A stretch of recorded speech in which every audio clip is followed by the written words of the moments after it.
पिछले एपिसोड में हमने देखा था कि वांग के सामने कियान फेंग आकर पहुंच चुका था। वो यहाँ पर वांग से मिलने के लिए आया होता है, लेकिन उसका इरादा था यहाँ पर वांग से फाइट करने का। तो उसका जवाब यहाँ पर वांग बड़ी अच्छी तरह से उसको देता है। अब पावर का इस्तेमाल करते हुए उसने यहाँ पर कियान फेंग के ऊपर 2-4 अटैक क्या घसीट के मारे थे। कियान फेंग की हालत खराब हो जाती है। वो बहुत ज्यादा भड़क चुका था कि इसको क्या लगता है कि 2-4 अटैक में यहाँ पर मैं हार जाऊंगा। ऐसा कभी नहीं होने वाला, मैं उसको मजा चखा कर ही रहूंगा। पहली मुलाकात थी, दूसरी मुलाकात में मैं इसको छोड़ूंगा नहीं। इसके बाद दूतियान वांग को ले जा चुका था उसका ब्रेक थ्रू करवाने के लिए, और उन्हें जेड की मदद से वो उसके ब्रेक थ्रू करवाने का काम शुरू कर देता है। 3 स्टेप में ये ब्रेक थ्रू होने वाला था, जिसमें से 2 स्टेप को वांग यहाँ पर पूरा कर चुका था। बस आखिरी स्टेप और उसके बाद यहाँ पर वांग का ब्रेक थ्रू हो जाएगा, जिसके बाद यहाँ से ये एपिसोड शुरू होता है। तो इस एपिसोड की शुरुआत में हम उसी क्लान मेंबर्स को देखते हैं जो लोग अपनी पावर का इस्तेमाल करते हुए किसी तरह के स्पिरिट सीड को बनाने के काम पर लगे हुए थे। सारे लोगों की पावर जब यहाँ पर इकट्ठा होती है तो वहां पर एक खास तरह का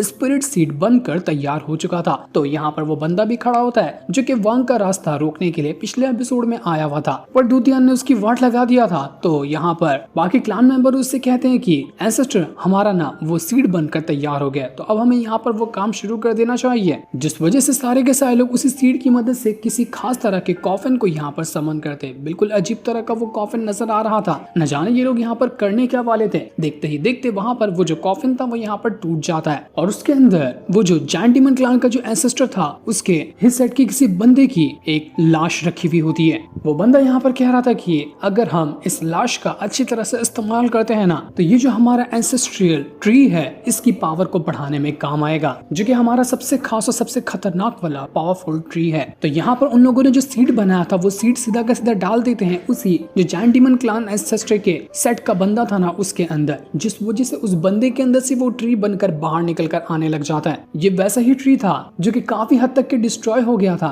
जब ये सारे के सारे क्लान मेंबर्स जमीन के नीचे थे ना बाहर निकलने के टाइम पे। तो यहाँ पर ये लोग उसी ट्री को वापस से रिकवर करने में लगे हुए थे, जिसमें काम आई वो लाश। वो लोग यहाँ पर कह रहे थे कि हम यहाँ पर जब अपने इस रीइंकार्नेशन ट्री को और ज्यादा स्ट्रॉन्ग बना देंगे ना, तो उसके बाद देखते हैं कि सुजाकू सेट का जो लॉर्ड है वो हमारे सामने कहाँ ही टिक सकता है। वो नहीं टिक पाएगा हमारे सामने, क्योंकि उसको लग रहा होगा कि ये ट्री तो हमारा डिस्ट्रॉय हो गया, जबकि उसको क्या पता कि हमने इस ट्री को वापस से रिकवर कर लिया है, जो कि हमारी सबसे पावरफुल चीज है। अब हम दिखाते हैं उस सुजाकू लॉर्ड को कि वो कैसे हमारे सामने टिक पाता है। तो बाकी बंदे उसके कहने लग जाते हैं कि हमने सुना है ना सुजाकू लॉर्ड जो है वो सोल रिफाइनिंग सेट के अंदर गया है, वहां के एंसेस्टर से उसका 1 बिलियन सोल फ्लैग हासिल करने के लिए। वो यहाँ पर प्लानिंग कर रहा है कि उस सोल फ्लैग की मदद से वो हमसे फाइट करेगा और हमें हराने की कोशिश करेगा। अगर उसके पास वो सोल फ्लैग चला जाता है ना, तो लगता है कि हम यहाँ पर उस सोल फ्लैग का मुकाबला नहीं कर पाएंगे, भले ही हमारा ट्री क्यों ना रिकवर हो गया हो। तो बंदा कहता है कि अगर ऐसा हुआ तब मुझे नहीं लगता कि सोल रिफाइनिंग सेट का जो एंसेस्टर है ना उसको अपना 1 बिलियन सोल फ्लैग ऐसे ही दे देगा। लेकिन हाँ तुम सही कह रहे हो, हमें चौकन्ने रहना पड़ेगा। तो वहीं दूतियान जो था वो यहाँ पर अभी भी वांग को प्रोटेक्ट करने में लगा हुआ था ताकि वो आराम से अपना ब्रेक थ्रू कर सके। लेकिन तभी वहां पर एक जोरदार हलचल होती है और बादलों को चीरते हुए वहां पर एक बंदा आ रहा था। ये बंदा कोई और नहीं बल्कि सुजाकू लॉर्ड ही होता है, जो कि यहाँ पर आ चुका था। यहाँ पर आते साथ ही वो दूतियान से कहता है कि दूतियान तुम्हें पता है क्या, हमारा जो सुजाकू सेट है ना उसकी तुम्हारे सोल रिफाइनिंग सेट के पुराने एंसेस्टर वगैरह के साथ एक बेहतरीन डील पहले से ही हो चुकी है। डील के मुताबिक अगर कभी भी हमारे सुजाकू सेट के ऊपर खतरा आता है ना, तो तुम्हें अपना 1 बिलियन सोल फ्लैग मेरे हवाले करना पड़ेगा। मैं उसका इस्तेमाल करूंगा और उसके बाद सोल फ्लैग तुम्हें लौटा दूंगा। तो लाओ अपना वही सोल फ्लैग मुझे उधार दे दो, मुझे अभी उन क्लान मेंबर को उसकी मदद से हराना है। तो दूतियान कहता है कि तू क्या कोई दावत में उठ के आया क्या, मुझे ऐसी कोई डील के बारे में नहीं पता है। मैं कैसे मान लूं कि तू सच कह रहा है या झूठ कह रहा है। जा निकल ले यहाँ से, मैं नहीं देने वाला अपना 1 बिलियन सोल फ्लैग तुझे। तो सीधा सीधा यहाँ पर 1 बिलियन सोल फ्लैग न चुराने के लिए आया, साफ साफ बोलना कि तू एक नंबर का चोर है। हमारे जो सोल रिफाइनिंग सेट की ये हालत है ना वो भी तेरे ही वजह से हुई है, तो तुझे मैं यहाँ पर एहसान करूँ तेरा और तेरी हेल्प करूँ। चल निकल ले यहाँ से, दिन में सपने देखना अच्छी बात नहीं होती है। ये सुनकर वो जो लॉर्ड था वो यहाँ पर भड़क चुका था। वो कहता है कि तुझे नहीं पता कि तू मुझे मना करके ना कितनी बड़ी मुसीबत को अपने मोल ले रहा है। ऐसी मुसीबत की घड़ी में हम दोनों को एक साथ आना चाहिए था ताकि क्लान मेंबर के साथ फाइट की जा सके, लेकिन नहीं, तू तो अपने अलग सपने देखने लग गया। सपने देखना बंद कर दे, आखिरी मौका दे रहा हूँ, सोल फ्लैग देता है या नहीं देता है, वरना अभी के अभी मैं तेरा पूरा का पूरा सोल रिफाइनिंग सेट बर्बाद कर दूंगा। फैसला तेरा है, जल्दी लाओ और वो सोल फ्लैग मुझे दे दे। लेकिन दूतियान तो यहाँ पर ये करने को तैयार ही नहीं था। सोल रिफाइनिंग सेट के जितने भी बंदे थे वो यहाँ पर अपनी पावर का इस्तेमाल करते हुए उस लॉर्ड के अटैक को रोकने की कोशिश कर रहे थे, लेकिन कोई फायदा नहीं होता क्योंकि सुजाकू लॉर्ड बहुत ज्यादा पावरफुल है और उसके सामने टिकना काफी ज्यादा मुश्किल काम है। तो दूतियान यहाँ पर वही 1 बिलियन सोल फ्लैग को बाहर निकाल लेता है और उसकी मदद से वो अटैक करना शुरू कर चुका था उसी लॉर्ड के ऊपर, और एक ही बार में उस लॉर्ड के अटैक को वो डिस्ट्रॉय भी कर देता है। तो वो लॉर्ड कहता है कि तू ना बहुत ज्यादा जिद्दी हो चुका है, पहले तू इतना जिद्दी नहीं था, लेकिन अब तुझे किस बात का घमंड आ गया है, इसलिए लगता है ना कि अब तेरा घमंड यहाँ पर तोड़ना पड़ेगा। इसके बाद वो वहां पर अपने फिनिक्स बर्ड को बाहर निकाल लेता है जो कि बड़ा ही खतरनाक और काफी ज्यादा पावरफुल था। उसकी मदद से वो सीधा दूतियान के ऊपर अटैक देकर मार देता है, लेकिन दूतियान भी रुकने को तैयार नहीं। दूतियान भी यहाँ पर अपने उसी 1 बिलियन सोल फ्लैग की मदद से उस फिनिक्स बर्ड के अटैक को भी यहाँ पर रोक देता है। लॉर्ड कहता है कि सच में मानना पड़ेगा, ये सोल फ्लैग बड़ी ही कमाल की चीज है, लेकिन तू यहाँ पर कोशिश करके ना सोल फ्लैग को तो बचा सकता है, पर अपने सोल रिफाइनिंग सेट को कैसे बचाएगा? अभी के अभी मैं यहाँ पर सबकी लाशें बिछा दूंगा, सारे लोगों की जान तेरी मुट्ठी में है। तू सोल फ्लैग देता है तो लोग बचेंगे, वरना सब के सब मरेंगे, और मारने के बाद ये सोल फ्लैग ले जाऊंगा मैं। अपने लोगों की जान बचाना चाहता है तो मेरी बात मान और ये सोल फ्लैग मेरे हवाले कर दे। देखते ही देखते आधा से ज्यादा सोल फ्लैग की जो पावर थी वो दूतियान इस्तेमाल कर रहा था। वो यहाँ पर लॉर्ड को रोकना चाह रहा था, लेकिन फिर भी कोई फायदा नहीं होता। दूतियान को उसकी आंखों के सामने उसका सोल रिफाइनिंग सेट खत्म होता हुआ नजर आता है। हर तरफ आग लगी हुई थी, लोग चिल्लाए जा रहे थे, कितने लोग की यहाँ पर जान जा चुकी थी बस यहाँ पर उस लॉर्ड के पावर की वजह से। दूतियान को समझ आ चुका था कि वो यहाँ पर अकेले तो इस लॉर्ड का मुकाबला नहीं कर सकता, तो वो यहाँ पर वांग से कहने की कोशिश करता है कि वांग, लगता है ना मैं यहाँ पर ये बैटल हारने वाला हूँ। अब तुम्हारी जिम्मेदारी है कि तुम्हें 1 बिलियन सोल फ्लैग को प्रोटेक्ट करना है, चाहे कुछ भी क्यों ना हो जाए। सुजाकु लॉर्ड के हाथ में ये सोल फ्लैग जाना नहीं चाहिए, वरना कभी भी ये तुम्हें नहीं मिलेगा और पूरी दुनिया वो बर्बाद कर देगा उस सोल फ्लैग की मदद से। जिम्मेदारी ये तुम्हारी है, मैं अपनी तरफ से पूरी कोशिश कर रहा हूँ, अपनी आखिरी सांस तक के अपने इस सोल फ्लैग को बचाने की कोशिश करूंगा, लेकिन अगर मैं मारा गया ना तो उसके बाद जिम्मेदारी तुम्हारी हो जाएगी। उम्मीद है कि तुम मेरी बात को यहाँ पर समझ रहे हो। इतना कहने के बाद दूतियान यहाँ पर अपनी पूरी ताकत लगा देता है ताकि वो यहाँ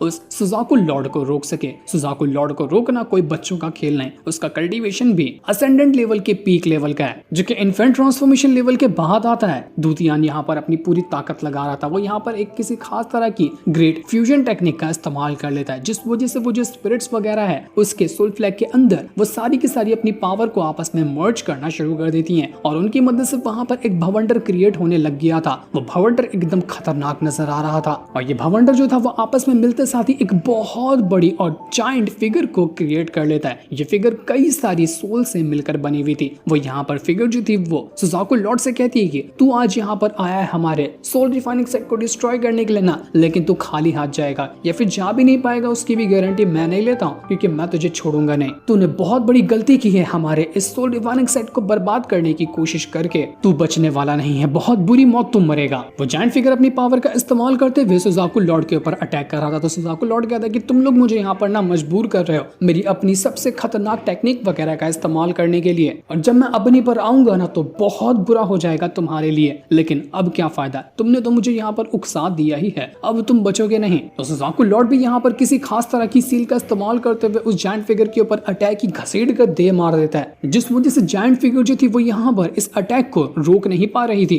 वो अटैक बड़ा भयंकर था। ये सुजाकु लॉर्ड के अटैक सारे के सारे एकदम खतरनाक नजर आ रहे थे। वो कहता कि बचा ले, जितना बचा सकता है ना अपने सोल फ्लैग को बचा ले, लेकिन वो बचेगा नहीं, तुम सब आज यहाँ पर मरने वाले हो मेरे हाथों। दूतियान यहाँ पर इस अटैक को रोकते रोकते अपनी हालत खराब कर चुका था। एक तो बेचारा पहले से ही बीमार, और यहाँ पर अपनी इतनी पावर खत्म करने की वजह से वो बिल्कुल अपनी जिंदगी को दांव पे लगा रहा था। जहाँ वो और कुछ साल जिंदा रह लेता, अभी के अभी वो मर सकता है, लेकिन फिर भी उसको कोई फर्क नहीं पड़ता। वो बस इंतजार में था कि कब यहाँ पर वांग अपना ब्रेक थ्रू करके आएगा। वो ब्रेक थ्रू करके आएगा ना तो हो सकता है कि वो हेल्प कर दे इस फ्लैग को बचाने में, वरना उसके अलावा उसके पास दूसरा कोई रास्ता नजर ही नहीं आ रहा था। सुजाकु लॉर्ड यहाँ पर कहता है कि दूतियान कितनी कोशिश करोगे, ज्यादा कोशिश करके भी कोई फायदा नहीं, क्योंकि तुम ऐसे भी मरने वाले हो और कोशिश करके भी मरोगे तो आखिरी पल अपने सुकून से गुजारते हुए मरते ना। इतनी क्या घाई पड़ी थी तुम्हें मरने की। वो अपनी सील की पावर को जैसे ये और ज्यादा बढ़ाता क्या है कि वो जो जायंट फिगर क्रिएट हुई थी खत्म, सीधा का सीधा जायंट फिगर यहाँ पर डिस्ट्रॉय हो चुकी थी। यही तो मेन अटैक था दूतियान का, जो यहाँ पर करके वो सुजाकु लॉर्ड को रोकना चाह रहा था, लेकिन कोई फायदा नहीं हुआ। और अब यहाँ पर वो जो अटैक था सीधा का सीधा उस ओर जाने लग जाता है जहाँ पर वांग अपना बैठ कर कल्टीवेशन कर रहा है। दूतियान जल्दी से उस अटैक को रोकने की कोशिश करता है, लेकिन तब तक के बहुत देर हो चुकी थी। वो अटैक जाकर वहां पर लग चुका था, और इससे होता है एक भयंकर सा धमाका। सब कुछ एकदम शांत, किसी को कुछ नहीं पता कि यहाँ पर हुआ क्या। वो अटैक अनजाने में ही सीधा जाकर वांग के ऊपर गिरा था, जो अटैक इतना खतरनाक कि शायद ही उससे कोई जिंदा बच सकता है। ये देखकर दूतियान एकदम ज्यादा परेशान हो जाता है। वो घबरा चुका था, उसको ये डर लग रहा था कि शायद कहीं ऐसा ना हो जाए कि ये अटैक लगने की वजह से वांग मारा गया हो, क्योंकि ये अटैक बिल्कुल अनजाने में उसे लगा था, उसका तो ध्यान भी नहीं गया होगा इस अटैक के ऊपर। लेकिन अगर यहाँ पर वांग मर गया ना तो मैं अपना सब कुछ खो दूंगा, अपना सब कुछ दांव पे लगा कर तो मैंने यहाँ पर वांग को अपना सोल रिफाइनिंग साइट उसके हवाले किया था, लेकिन अब लगता है कि शायद वो ही इस दुनिया से जा चुका है। ये क्या हो गया मेरे साथ, आखिर मेरे साथ ही ऐसा क्यों होता है, मैंने अपना सब कुछ खो दिया, क्या मुंह दिखाऊंगा मैं अपने एंसेस्टर को। वो पूरी तरह से मान चुका था कि वांग यहाँ पर मर चुका है, वो जिंदा नहीं बचा, वो अपने आप को ही कोस रहा था। सुजाकु लॉर्ड यहाँ पर दूतियान से कहता है कि तुझे तो पहले से ही पता था ना कि मेरी पावर क्या है, तब भी तू यहाँ पर मुझसे पंगा लेने के लिए आया। अब लगता है कि तेरा जोश जो है ना वो ठंडा पड़ गया होगा, दोस्ती का हाथ बढ़ाया था तेरे सामने, आपस में दोस्त बन के रह सकते थे, तू बिंदास मुझे ये सोल फ्लैग दे देता, लेकिन नहीं, अब मुझे यहाँ पर तुझे मार कर ये सोल फ्लैग लेना पड़ा। अफसोस कि तेरा सोल रिफाइनिंग सेट जो कि इतना अच्छा सेट था सोल फ्लैग वगैरह बनाने में, वो अब यहाँ पर खत्म हो चुका है और तू भी जिंदा नहीं बचने वाला। दूतियान की हालत पूरी तरह से खराब थी, वो ढंग से खड़ा तक नहीं हो पा रहा था, लग रहा था कि शायद यहाँ पर ये मर जाएगा। दूतियान सुजाकु लॉर्ड से कहता है कि तू हमेशा ना अपनी पावर का गलत इस्तेमाल करता है, कमजोरों को तू परेशान करता है अपनी पावर का इस्तेमाल करके, देख लेना एक ना एक दिन वो जरूर आएगा जब तुझे मुंह की खानी पड़ेगी, कोई तो ऐसा इस दुनिया में आएगा जो तुझे हरा कर रहेगा। लेकिन आज भी मैं तुझे यहाँ पर ना सुकून से जाने नहीं दूंगा, अपनी पूरी कोशिश करूंगा ताकि मैं तुझे यहाँ पर रोक सकूं। तो वो यहाँ पर अपनी पावर को एक्टिवेट करता है और उसे सोल फ्लैग से कहता है कि सोल फ्लैग मेरी खुद की भी सोल अपने अंदर संभालो और इतना ज्यादा खतरनाक अटैक तैयार करो जिसकी मदद से मैं यहाँ पर सुजाकु लॉर्ड को खत्म कर पाऊं। मेरी सोल ले लो, तो मुझे मेरी सोल से कोई मतलब नहीं, मैं अपनी यहाँ पर जान दाव पे लगाने को तैयार हूँ, तुम मेरी जान लेकर इस सुजाकु लॉर्ड को यहाँ पर रोक सकते हो। सोल फ्लैग के अंदर काफी सारी सोल तो पहले से मौजूद थी, लेकिन अब दूतियान की भी सोल चली जाती है ना, तो वो सोल फ्लैग भी यहाँ पर अब पहले से भी ज्यादा स्ट्रॉन्ग बन जाएगा, जिस वजह से देखते ही देखते सोल फ्लैग के अंदर से एक बंदा बाहर निकल कर आता है। वहां पर पूरा एक भवंडर क्रिएट हो गया था, भवंडर के साथ वो बंदा यहाँ पर आ रहा था जो कि होता है सोल रिफाइनिंग सेट का